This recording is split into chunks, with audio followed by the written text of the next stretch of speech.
নমস্কার, সবাইকে স্বাগত আমার স্বপ্নাখোঁজ এডুকেশন চ্যানেলে। আমি সুজিত কুমার মাইতি, ইতিহাসের শিক্ষক।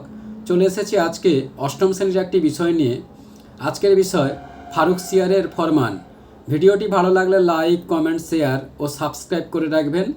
আর পাশের নোটিফিকেশান বোতামটি সক্রিয় করে পাশে থাকবেন, যাতে এইরকম নতুন নতুন ক্লাস ভিডিও সবার আগে আপনার কাছে পৌঁছতে পারে। শুরু করছি আজকের বিষয় ফারুকসিয়ারের ফরমান। কি বলা হচ্ছে যে 1717 খ্রিস্টাব্দে মুঘল সম্রাট ফারুকসিয়ারের কাছ থেকে ইংরেজরা এই ফরমান বা শর্ত বা চুক্তি লাভ করেছিল।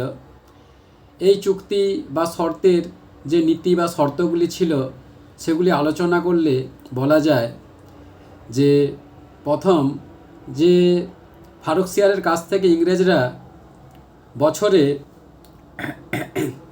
3000 টাকার বিনিময়ে বাংলায় বিনা শুল্কে বাণিজ্য করতে পারবে। দ্বিতীয় যদি বলা যায়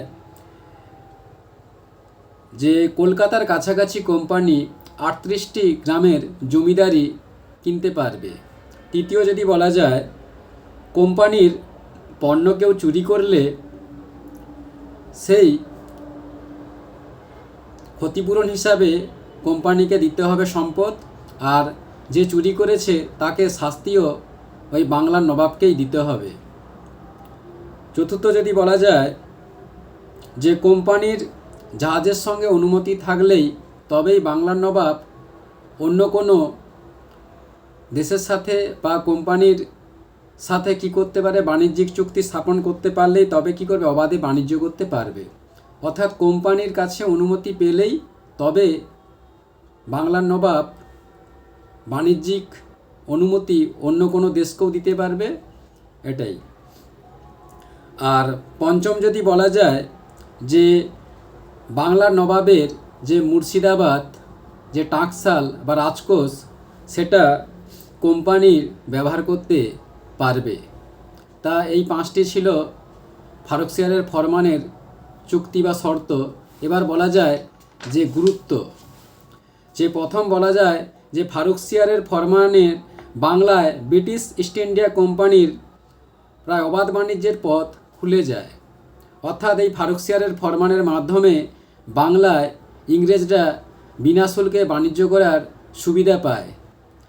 দ্বিতীয় যদি বলা যায় যে অদূর ভবিষ্যতে বাংলার নবাবের সঙ্গে ব্রিটিশ কোম্পানির অর্থনৈতিক ও রাজনৈতিক সংঘাতের পটভূমি তৈরি করে এই ফরমান।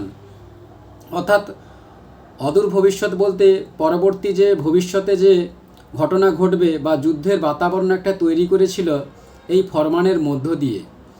অর্থাৎ ফারুকসিয়ারের চুক্তি বা শর্ত যেটা দিয়েছিল সেটা কিন্তু ইংরেজরা সুবিধা লাভ করেছিল। অর্থাৎ পরবর্তীকালে ইংরেজরা এই সুযোগে যে ব্যবহারগুলো বা আচরণগুলো বা নবাবের সাথে যে ব্যবহার করেছিল সেটা পরবর্তীকালে নবাব ক্ষুব্ধ হবে।